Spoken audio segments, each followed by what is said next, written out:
ஐபிஎல்லுடைய 18வது சீசன்ல 42வது லீக் போட்டியில Royal challenger Bengaluru மற்றும் ராஜஸ்தான் ராயல்ஸ் அணிகள் மோதினாங்க. இந்த போட்டியில டாஸ் வென்ற ராஜஸ்தான் ராயல்ஸ் அணி முதல்ல பந்து வீச்சை தேர்வு பண்ணாங்க. இந்த போட்டியில முதல்ல களமிறங்கிய ஆர்சிபி அணியுடைய ஓபனர் பிலிப் சால்ட் 26 பெரிய ஸ்கோர் அடிக்காமல் நடைய கட்டினார். இருந்தாலுமே ஆர்சிபிக்கு பின்னடைவு ஏற்படுத்தல.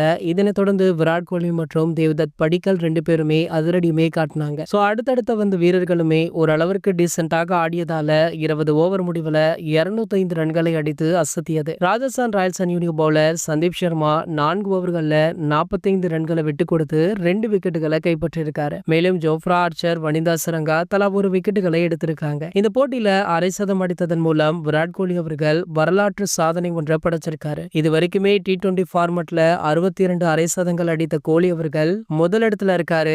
பாபர் அசாம் 61 அரை சதங்களுடன் 2வது இடத்துலமே இருக்காரு. கிறிஸ் கெயில் பாத்தீங்கன்னா 57 சதங்களுடன், டேவிட் வார்னர் 55 சதங்களுடன் அடுத்தடுத்த இடத்திலுமே இருந்துட்டு இருக்காங்க. நேற்றைய போட்டியில ஆர்ச்சரிடம் கோலி அவர்கள் விழுந்திருக்காரு. இது வரைக்குமே T20 ஃபார்மட்ல ஆர்ச்சருக்கு எதிராக 11 இன்னிங்ஸ்கள்ல 80 பந்துகளை எதிர்கொண்டு அதுல 103 ரன்கள் அடித்திருக்காரா.